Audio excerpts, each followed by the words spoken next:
أعوذ بالله من الشيطان الرجيم. بسم الله الرحمن الرحيم. اليوم أحل لكم الطيبات وطعام الذين أوتوا الكتاب حل لكم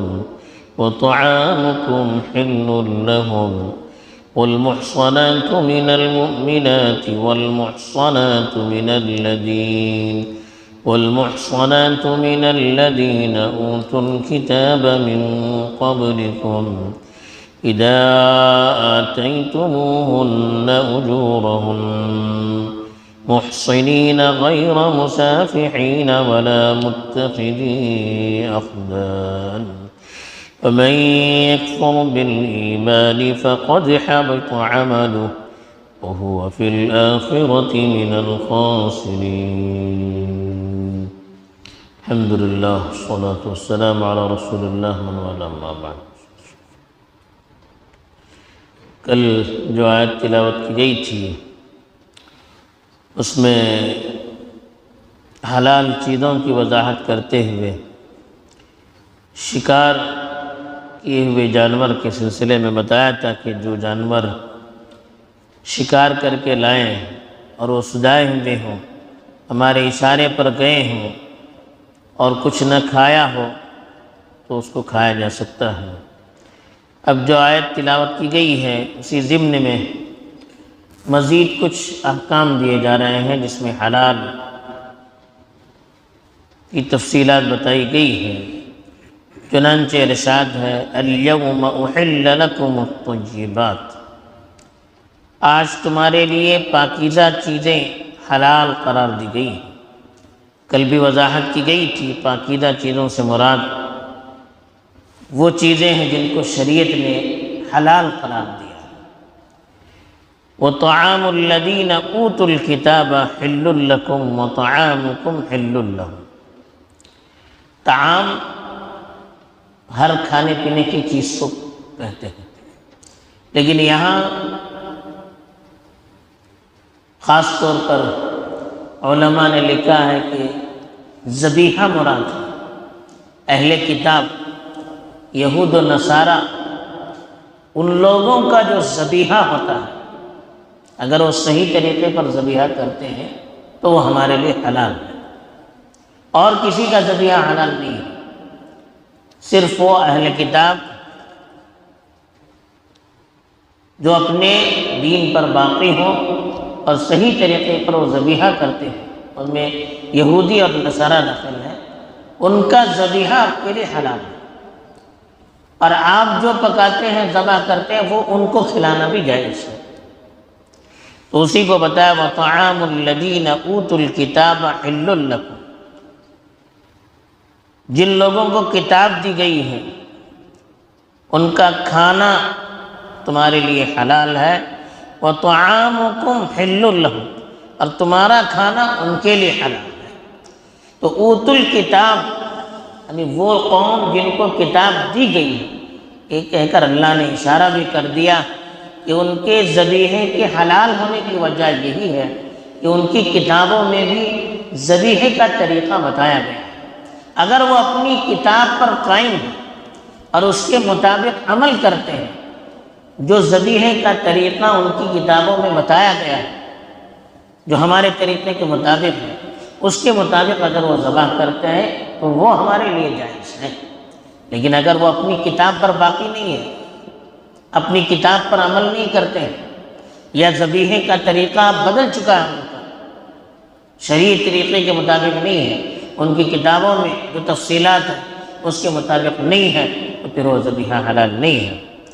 ایسے ہی دوسرا مسئلہ بتایا والمحصنات من المؤمنات،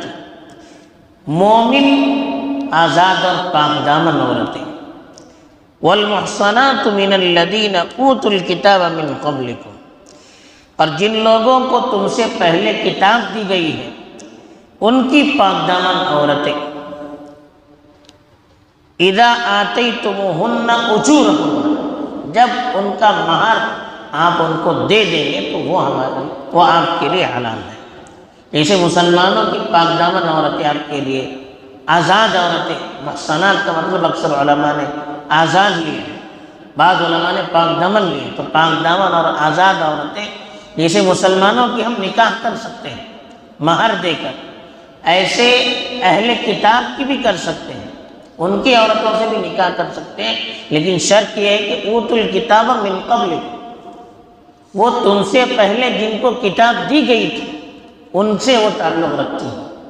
یعنی وہ عورتیں اللہ کے رسول صلی اللہ علیہ وسلم کے نبی ہونے سے پہلے سے اہل کتاب ہیں، یا تو یہودن ہو یا نصارہ،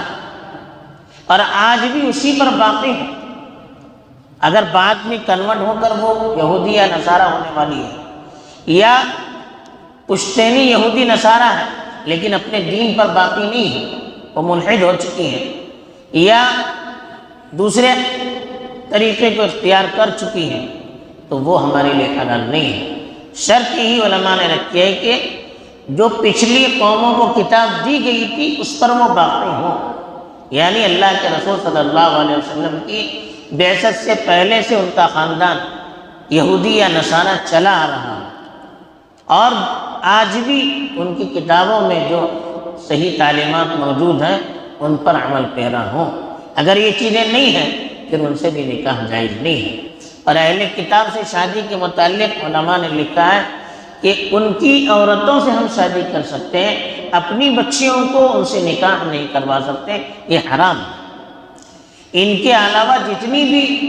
غیر مسلم عورتیں ہیں ان میں سے کسی سے بھی شادی کی اجازت نہیں ہے، شادی حرام ہے، نکاح کرے تو نکاح نہیں ہوگا۔ لیکن اس کے لیے شرط لگائی اہل کتاب سے بھی کہ ان کا مہر دینا چاہیے، محسنین، اور مقصد کیا ہو؟ پاک دامنی حاصل کرنا ہو، غیر مسافحین، کھلم کھلا ان سے زنا کرنا نہ ہو، ولا متخذی اخدان، یا چھپکے سے ان سے سہیلیاں بنا کر ان سے زنا کرنا، اس کی اجازت نہیں ہے، نہ مسلمانوں سے نہ اہل کتاب سے۔ زنا کرنا، بغیر نکاح کے تعلق قائم کرنا یہ جائز نہیں ہے۔ آپ کا مقصد صرف پاک دامنی حاصل کرنا ہو تو اس وقت کر سکتے ہیں، اور یہ بھی علماء نے اس کے لیے شرط رکھی ہے بعد میں کہ اگر ایسا شخص اس عورت سے نکاح کرے گا تو اس کے دین کا خطرہ ہو سکتا ہے، اس کے ایمان کا خطرہ ہو سکتا ہے، پھر اس کو شادی نہیں کرنا چاہیے۔ اس لیے حضرت عمر رضی اللہ تعالیٰ عنہ نے روکا تھا اپنے زمانے میں کہ اہل کتاب عورتوں سے شادی مت کیجیے، ایمان والوں سے کیجیے، تاکہ آپ کا ایمان محفوظ رہے، آپ کی اولاد کا ایمان محفوظ رہے۔ پھر اللہ نے آخر میں کہا وَمَن يَكْفُرْ بِالْإِيمَانِ، جو شخص ایمان کے بعد کفر اختیار کرے گا، یعنی مومن ہونے کے باوجود ایمان پر عمل نہیں کرے گا، غیر شرعی چیزوں کو اختیار کرے گا، کفر کو اختیار کرے گا، فَقَدْ حَبِطَ عَمَلُهُ، اس کا عمل ضائع ہو گیا۔ یعنی جو کنڈیشن یہاں بتایا گئے اس کو چھوڑ کر غیر مسلموں سے شادی کرے گا تو گویا کہ اس نے ایمان کی خلاف ورزی کی، پھر اس کا ایمان باقی نہیں رہ سکتا۔ مشرک سے نکاح کیا یا دوسرے یہود و نصارہ کے جو شرائط ہیں ان کے علاوہ اور کسی سے نکاح کر دیا تو یہ نکاح ان کے لیے جائز نہیں ہے۔ اگر ہم جان بوجھ کر کریں گے تو ہمارا ایمان سلب ہو سکتا ہے۔ وَهُوَ فِي الْآخِرَةِ مِنَ الْخَاسِرِينَ، ایسا شخص آخرت میں نقصان اٹھانے والوں میں سے ہوگا۔ بہرحال اہل کتاب کے کھانے پینے کے سلسلے میں، خاص طور پر ان کے ذبیحے کے سلسلے میں، ان کی عورتوں کے نکاح کے سلسلے میں اس آیت کے اندر جو پیغام دیا گیا ہے، جو شرائط علماء نے بتائے ہیں، ان شرائط کا خیال رکھ کر اگر آدمی اس پر عمل کرتا ہے تب اس کی اجازت ہے۔ اللہ تعالیٰ صحیح طور پر عمل کرنے کی توفیق دے، آمین۔ وآخر دعوانا الحمد للہ رب العالمین۔ سبحان اللہ و بحمدہ، سبحان اللہ۔